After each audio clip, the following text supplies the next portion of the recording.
Un aniversario más de la libertad que disfrutamos ahora en México, y también estamos recordando cada día que nuestro Señor Jesucristo nos ha hecho libres, libres del pecado y libres de la maldad. Pues bien, el domingo pasado hablamos acerca del apóstol Pablo y el título del mensaje fue Defiende tu esperanza. Y vamos a continuar hoy el mismo tema: defendamos nuestra esperanza. Siempre debemos de estar listos para dar razón, para dar explicación de lo que nosotros creemos y de lo que nosotros hemos experimentado en Cristo Jesús, Señor nuestro. Y pues estamos hablando acerca del apóstol Pablo y de cómo él les mandó una carta, no de amistad, sino más bien mayormente una carta de enseñanza a los hermanos de la iglesia en Roma. Y cada vez que estoy estudiando, pensando, repasando, orando acerca de esta carta a los romanos, hay dos palabras que continuamente me están saltando a la mente, al corazón, y que antes de empezar deseo platicar con ustedes. Estas dos palabras son confusión y reflexión. Cada vez que estudio la carta a los romanos vienen estas dos palabras a mi mente, y luego me pongo a pensar en el tiempo antiguo cuando sucedió lo de la Torre de Babel. Ustedes se acuerdan que Dios confundió el lenguaje de la gente para que no construyeran un altar de idolatría. Y fue un evento por demás escandaloso. Y ya después, tiempo después, sucedió lo de Sodoma y Gomorra. Y todos nosotros conocemos esos hechos y esos acontecimientos, y verdaderamente que fue algo escandaloso. Pues ahora, cuando Pablo está escribiendo esta carta, resulta que aquella misma confusión que hubo en el tiempo de la Torre de Babel y en Sodoma y Gomorra, es la misma confusión que está sucediendo en el tiempo en que Pablo estaba anunciando las buenas noticias de la salvación. Y lo que también me impacta grandemente es que esa misma confusión es la que estamos viviendo ahora.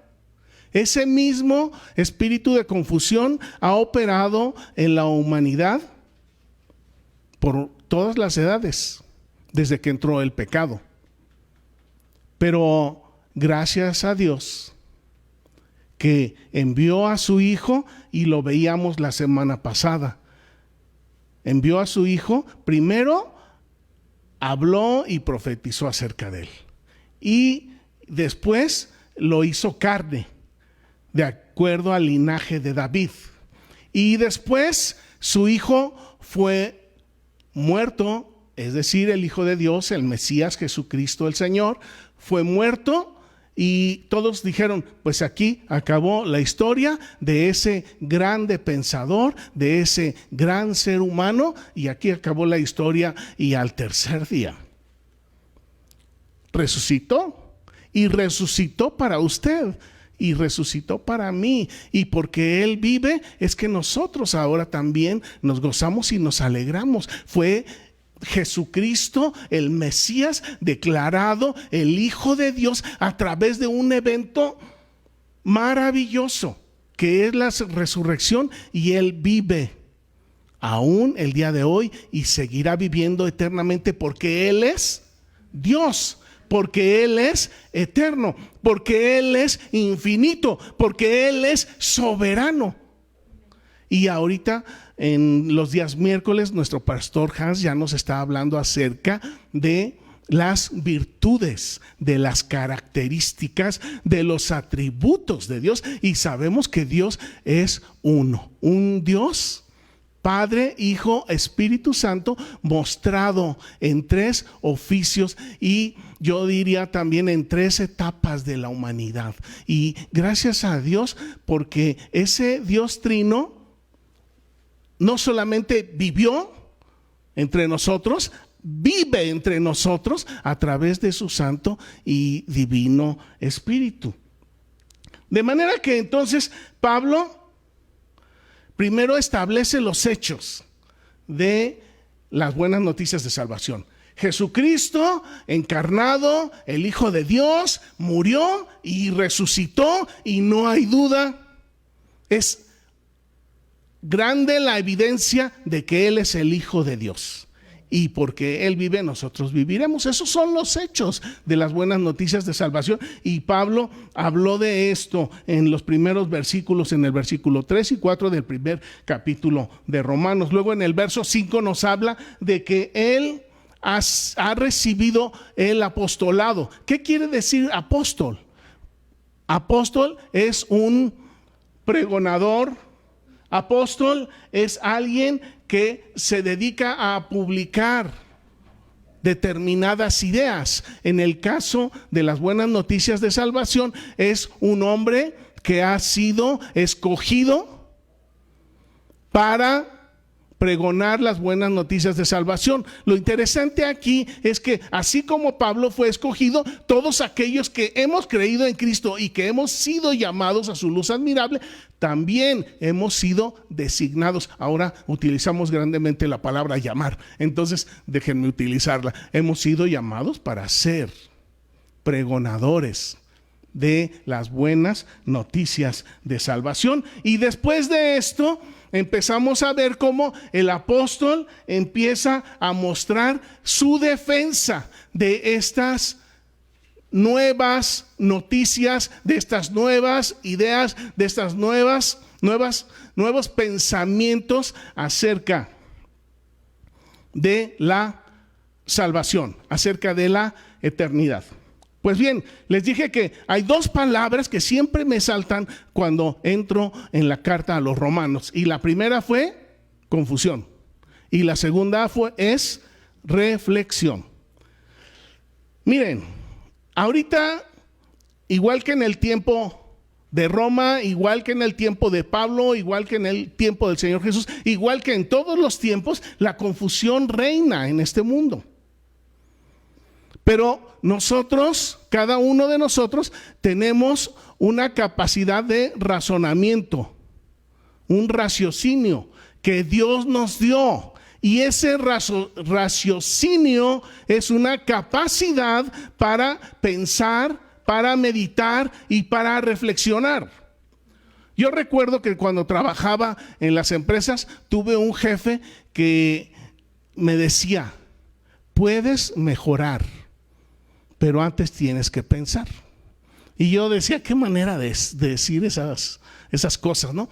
Y yo creo que él lo decía así, pues porque él era irlandés y él veía el idioma, el lenguaje de otra manera. Pero cuando yo me ponía a pensar, entonces decía, sí tiene algo de fondo esto.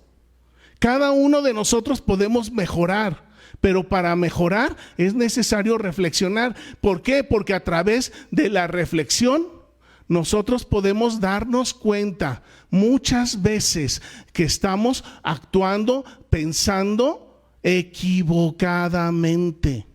Una persona que hace lo mismo siempre va a obtener los mismos resultados. Y para obtener resultados diferentes necesito hacer algo diferente. Y para hacer algo diferente, en el caso de que yo les mencionaba, era mejorar. Para hacer las cosas mejores necesitaba primero ponerme a pensar, a reflexionar. En el caso de nosotros como personas necesitamos hacer actos de reflexión de conciencia.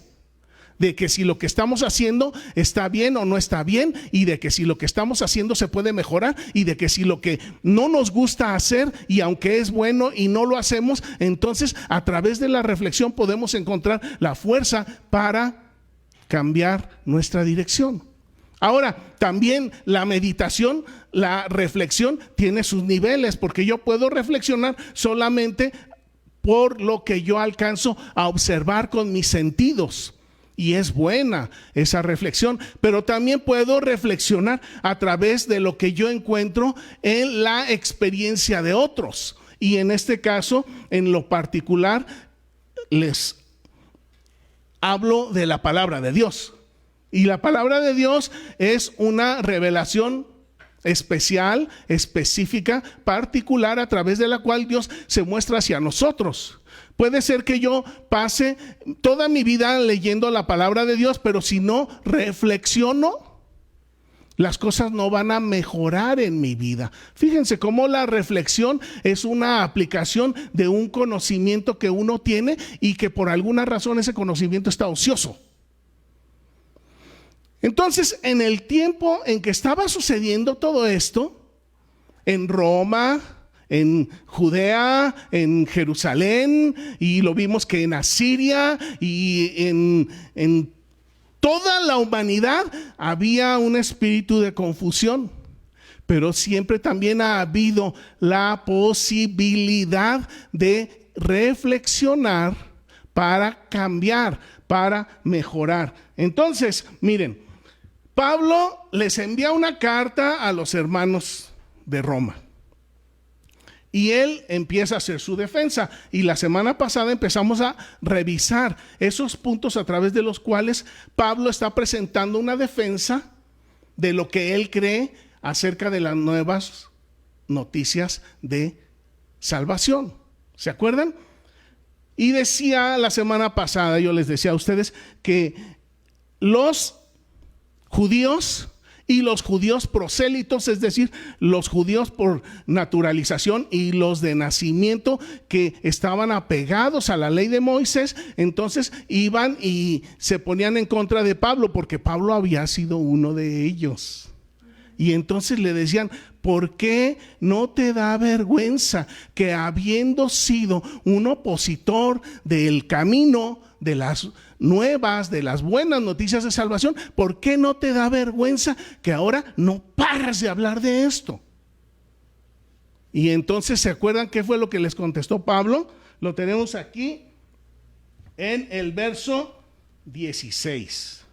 Y Pablo les dice, por eso empieza este verso con esta palabra explicativa. Y les dice: porque no me avergüenzo del evangelio. ¿Y por qué no me avergüenzo del evangelio? Porque es poder de Dios para salvar a la humanidad, a todo aquel que cree. Aquí lo primero y lo más importante para Pablo es que él está diciendo: no me avergüenzo del evangelio porque yo he creído en él, y porque yo he creído en él, entonces ahora yo soy salvo.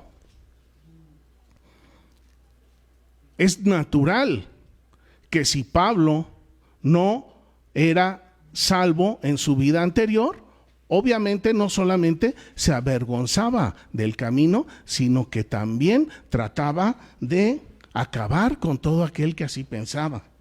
Pero en el momento en que Pablo se da cuenta de que esas noticias de salvación son el poder de Dios para darle la salvación, en ese momento inmediatamente él cambia de posición y dice: ahora sí me avergüenzo de lo que yo hice en el pasado. Y eso es algo común a cada uno de los que somos hijos de Dios. Nos da vergüenza lo que hacíamos en el pasado, pero ahora somos nuevas criaturas en Cristo Jesús, Señor nuestro, y nuestro comportamiento y nuestra conducta ha de ser diferente. Amén. Aunque no siempre es así, lamentablemente.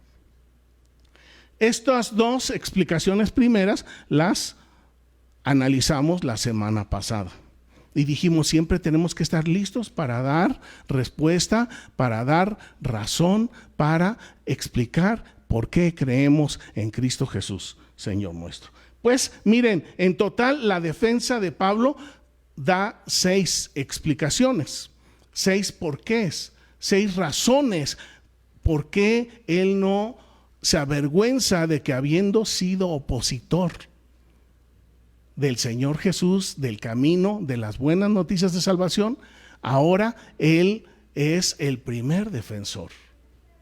Y esto es algo que también cada uno de nosotros como hijos de Dios es necesario que experimentemos. ¿Y estas cosas cómo las vamos a experimentar? A través de la reflexión. ¿Cómo voy a salir de la confusión de mis propios pensamientos? ¿Cómo voy a salir de la confusión del pensamiento colectivo que ahora reina en esta sociedad? A través de la reflexión. Sí, voy a reflexionar en lo que yo estoy viendo, en lo que yo estoy haciendo, en lo que los demás están haciendo, pero también voy a aprovechar la experiencia que ahora, como hijos de Dios, tenemos en Cristo Jesús, Señor nuestro. Bueno, antes de empezar con los 4 razonamientos, los 4 porqués, los 4 argumentos que Pablo les da a los hermanos de Roma, vamos a orar. Padre, en este momento te rogamos que tu Espíritu hable a nuestro corazón. Es cierto que estamos viviendo en una situación de confusión en el internet, en lo que vemos que hace la gente. Cada vez es mayor la degradación familiar. Cada vez es mayor el índice de violencia.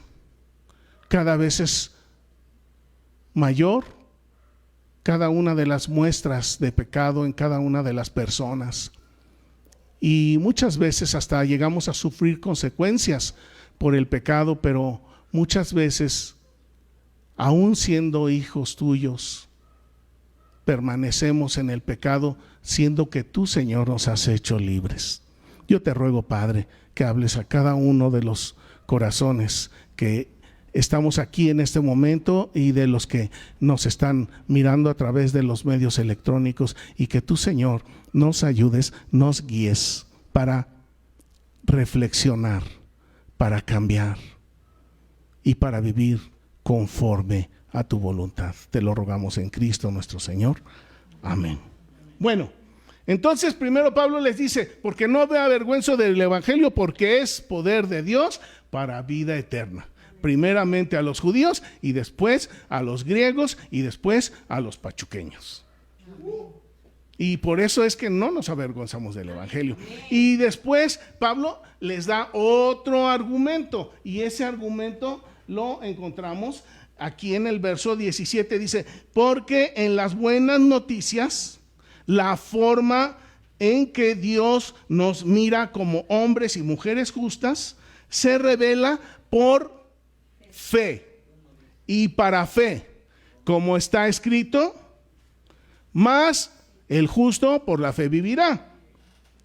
Mire, aquí la palabra revelación. Revelación. Tenemos una revelación que nosotros conocemos como una revelación general.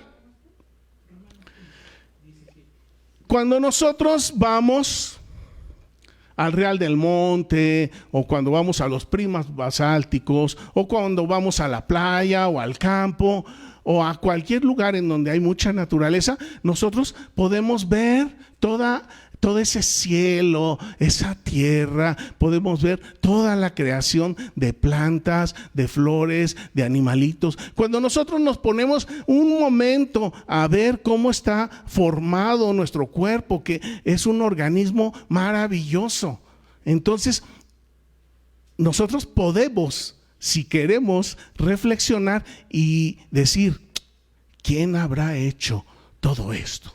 ¿Alguna vez lo ha pensado? ¿Quién habrá hecho los cielos? ¿Quién habrá hecho el universo? Alguien tuvo que haberlo hecho, por favor. Las cosas no se hacen a sí mismas. Un carro viene de una fábrica. Una casa viene de un albañil, de materiales. Todo lo que existe fue hecho por alguien. Entonces, no me digan que los árboles, los pajaritos, Los cerros, los volcanes, el cielo se hicieron a sí mismos. Alguien tuvo que haberlos hecho. Eso es una revelación general de Dios. Y a través de un momento de reflexión, nosotros podemos darnos cuenta de que hay un creador, hay un ser eterno, infinito, que es el que sostiene a todos los planetas girando. Podemos darnos cuenta de que hay un creador, hay un ser infinito que es el que mantiene nuestros corazones latiendo día a día y que no se le olvida. Eso sí, llega el momento en que se termina nuestro tiempo, pero ya se terminó nuestro tiempo. Pero no, a veces cumple y a veces no cumple. Es un creador que es fiel. Eso es una revelación general, pero hay una revelación particular, una revelación específica, una revelación especial que nosotros encontramos en la palabra de Dios. Todos ustedes tienen el libro en sus manos y ahí Dios se está revelando a sí mismo en su amor, se está revelando en su misericordia, en su fidelidad, se está revelando mostrándonos a su Hijo Jesucristo y nos está mostrando la forma en que podemos ser salvos y ser libres del pecado, y nos está mostrando la forma en que podemos ser perdonados y la forma en que podemos perdonar y la forma en que podemos vivir en armonía con Dios y vivir en armonía con los que están alrededor nuestro. De manera que entonces dice aquí que la segunda razón que Pablo les da, verso 17, regreso, Romanos 1, 17, porque no me avergüenzo del evangelio, porque en el evangelio la forma en que Dios nos hace justos se revela por fe, y para que crezca nuestra fe, como está escrito, ¿en dónde? ¿En qué cita? ¿Se acuerdan? Ya lo vimos, lo hemos visto mucho. Habacuc 2, 4. El justo por su fe vivirá. Esa es su segunda razón, su segundo argumento para defender su esperanza, y que también es el segundo argumento, razón para cada uno de nosotros. Y luego después viene el tercer argumento, la tercera razón para creer en el Señor Jesucristo. Y luego aquí nos dice en el verso 18, otra vez empieza, ¿por qué? Sigue dando explicaciones Pablo. ¿Por qué?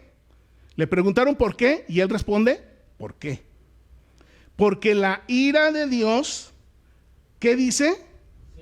Se revela. Otra vez encontramos aquí la revelación general de Dios que encontramos nosotros en la naturaleza y que podemos percibir a través de nuestros sentidos y de nuestro raciocinio, y la revelación especial, particular de Dios que encontramos en su palabra. Entonces la ira de Dios se revela desde el cielo contra toda impiedad y contra toda injusticia de hombres perversos que detienen con injusticia la verdad. Imagínense que por un momento que ustedes son Pablo. Imagínense por un momento que ustedes fueron, no digo que fueron perseguidores de la iglesia de Cristo. Imagínense ahora ustedes mismos diciendo estas palabras. Dice, la ira de Dios se revela desde el cielo contra toda impiedad e injusticia. Si yo fuera Pablo diría, sí es cierto. Porque a mí el Señor, cuando estaba haciendo injusticia e impiedad, el Señor me tumbó del caballo. Y desde allá arriba, Él actuó sobre mí. Y eso también fue algo muy notorio y escandaloso. Pero mire usted, que nuestro Dios interviene en la vida de cada uno de nosotros cuando estamos actuando con impiedad, con injusticia, porque Él desea enderezarnos. A unos nos viene de una manera y a otros nos viene de otra manera, pero a todos los que somos hijos de Dios nos llega el tiempo y el momento de la corrección. Dice que se revela la ira de Dios desde el cielo sobre toda impiedad e injusticia para quienes detienen la verdad. ¿Qué quiere decir detener la verdad? Quiere decir vivir en la mentira. Empezamos a pensar y a decir cosas que por naturaleza son mentira. Todo lo que sale del corazón del hombre pecaminoso es mentira. De manera que entonces nosotros podemos mejorar si antes reflexionamos.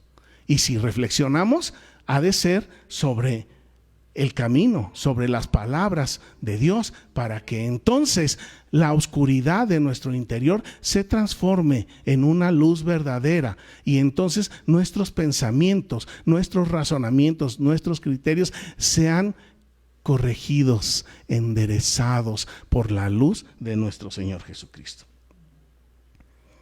El siguiente argumento, razonamiento de Pablo, en el verso 19 dice: porque lo que de Dios se conoce les es manifiesto. Lo que de Dios se conoce nos es manifiesto, ¿sí o no? Acabamos de hablar acerca de la naturaleza y de cómo nos damos cuenta que Dios existe. Entonces, ¿aquí de qué nos está hablando? Nos está hablando de la revelación general. Dios en general se manifiesta a todo ser humano a través de su naturaleza, a través de nuestro propio cuerpo. Y aquí es lo que dice: lo que de Dios se conoce nos es manifiesto. Imaginen, Pablo estaba diciendo: yo estaba pero bien ciego, yo estaba bien mal, yo estaba bien equivocado, porque sí, yo entendía que había un creador, pero no sabía cómo aproximarme a él.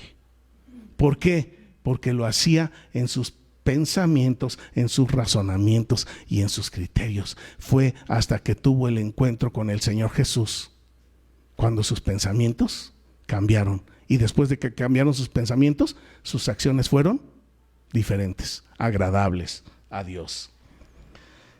Dice, pues Dios se los manifestó. Y sí, así es, Dios nos manifiesta su revelación general a través de la naturaleza.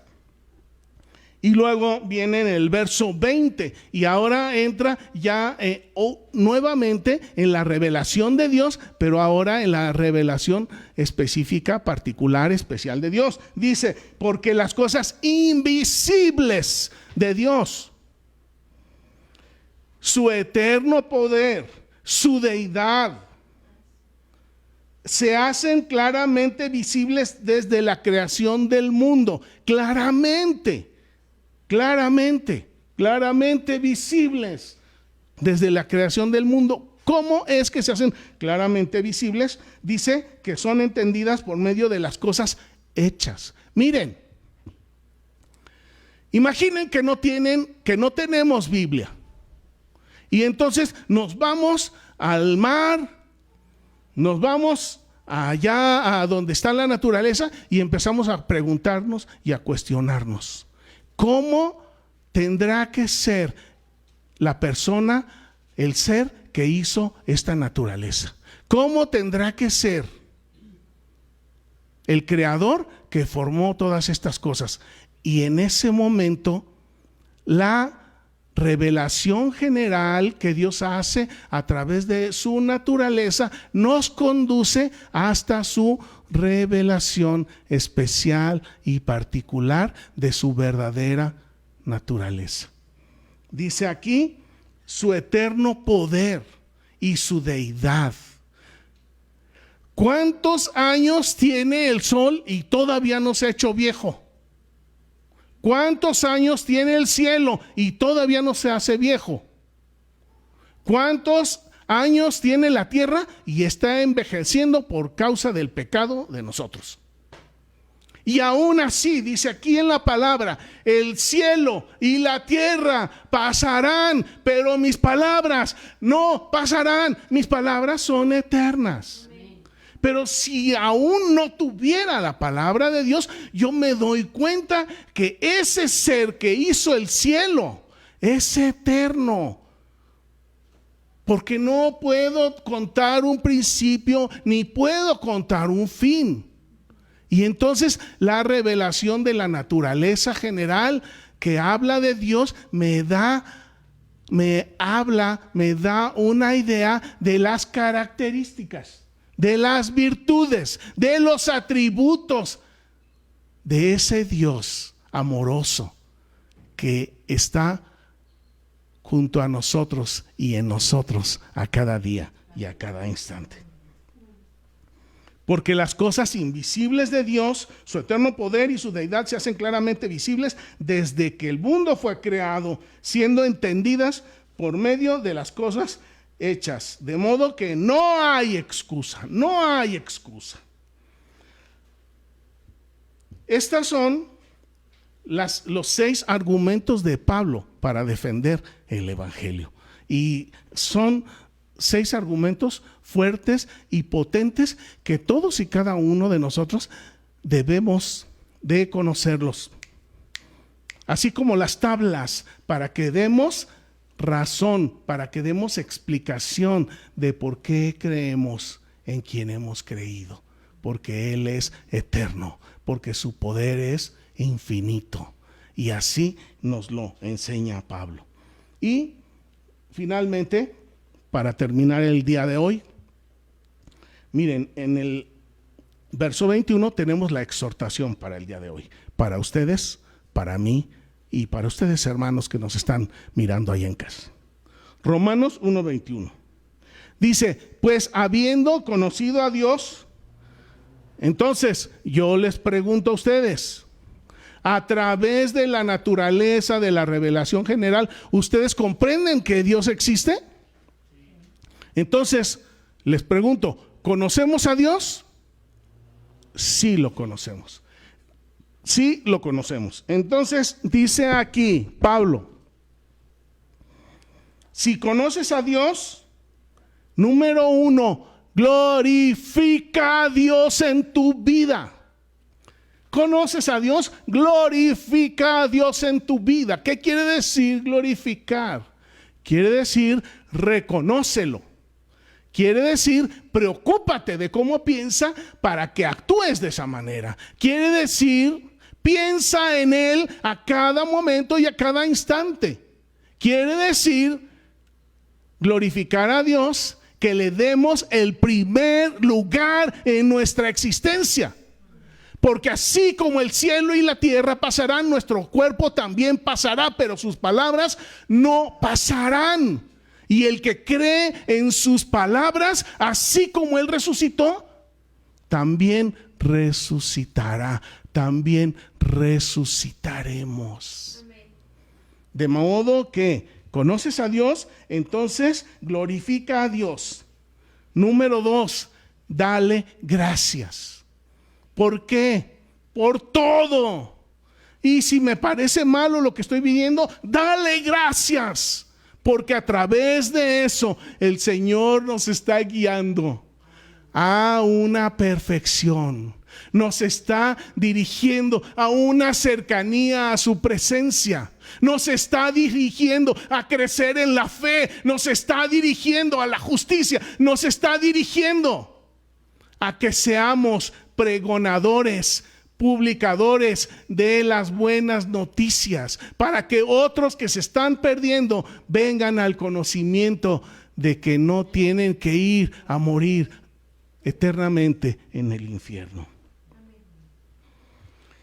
Si conoces a Dios, lo glorificas, le das el primer lugar en tu vida, si le das gracias a Dios en todo, entonces ahora cuida, no se envanezca tu razonamiento.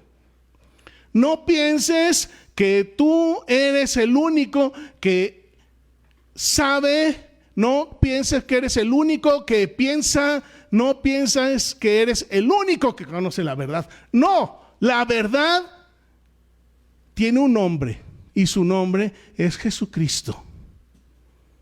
Y Él es la medida, y Él es el modelo, y Él es la regla a través de las cuales nuestros pensamientos han de ser conformados, han de ser transformados, han de ser adaptados y corregidos.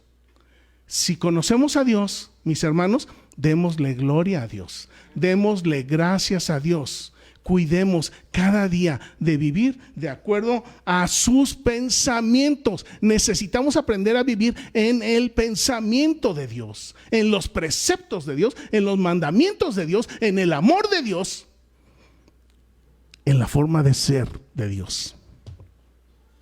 Esto no es fácil, es algo humanamente difícil, pero que lo que es imposible para los hombres y las mujeres es posible para el Señor. Por medio de nuestro Señor Jesucristo, cada uno de nosotros podemos ser sinceramente mejores, sinceramente diferentes, hombres y mujeres que seamos luz y bendición en donde quiera que nos desenvolvemos. Y finalmente dice, para que nuestro corazón no caiga en la oscuridad, para que nuestro corazón no sea entenebrecido. Y aquí les voy a pedir que vayamos a Efesios 4:30. ¿Cómo puede un hijo de Dios hacerle para que su corazón quede entenebrecido o quede en la oscuridad? ¿Cómo? ¿Cómo puede un hijo de Dios hacer eso? Así como lo acabamos de ver, si no le damos la gloria a Dios, si no le damos gracias a Dios y si nos dejamos gobernar por nuestros pensamientos.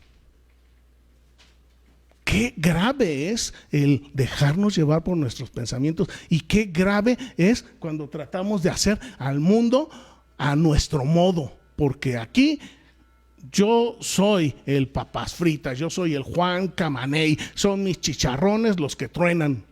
Cuando nosotros actuamos y vivimos de esta manera, estamos alejando, estamos entristeciendo la presencia del Espíritu de Cristo en nosotros. Y cuando nosotros alejamos la presencia de Cristo en nuestra vida, entonces nuestro corazón queda en la oscuridad.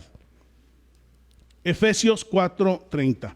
No contristes, no entristezcas al Espíritu Santo de Dios, con el cual fuiste sellado para el día de la redención. Quítese de ti, hermano, hermana, toda amargura, todo enojo, toda ira, toda gritería y maledicencia y toda malicia. Sean arrancados de nosotros por medio de la revelación general de Dios que tenemos a través de la naturaleza, por medio de la revelación especial que tenemos en la palabra del Señor, por medio del Espíritu de Cristo actuando en nosotros, dándole lugar a su palabra y no a nuestros pensamientos egoístas. Y termino en el verso 32. Antes seamos, mis hermanos, por el amor de Dios, seamos benignos, no seamos malignos, seamos benignos unos con otros, seamos misericordiosos, perdonemos, hermanos, unos a otros, como Dios también nos perdonó a nosotros en Cristo Jesús, Señor nuestro. Vamos a terminar. Padre, qué difícil y qué duro. Sí, verdaderamente tienes absolutamente toda la razón. Te conocemos, vemos tus obras en la naturaleza, hemos experimentado en nuestro corazón y en nuestra mente tu poder. Y muchas veces aún así nos dejamos guiar más por nuestros pensamientos que por los tuyos. Padre, yo te ruego por todos los que estamos escuchando este mensaje. Que el día de hoy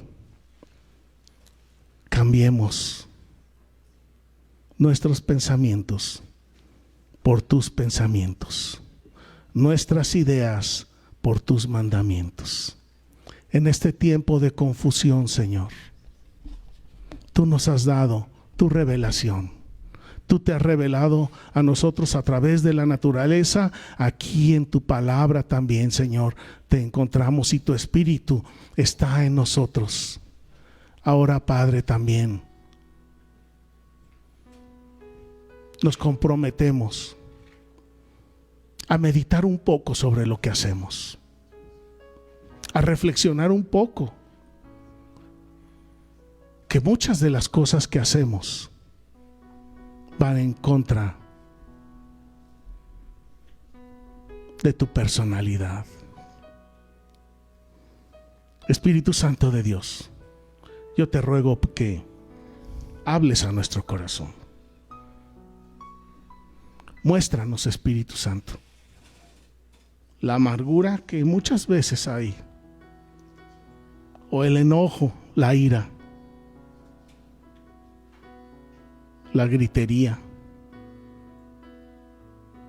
las malas palabras. Señor, purifica nuestros corazones, para que cuando nosotros te damos gloria, con nuestras palabras o con nuestros actos, tú te agrades de nosotros. Para que cuando nosotros venimos a ti para decirte gracias o entonarte un canto, tú te alegres y no nos alejes de ti, porque apestamos a pecado y a maldad. Espíritu Santo de Cristo, trabaja en los corazones de cada uno de nosotros, para que no sean nuestros pensamientos, sino tus pensamientos a través de nuestra mente y de nuestro cuerpo, actuando para bendición de los que están alrededor nuestro. Padre, gracias te damos en Jesucristo nuestro Señor. Amén.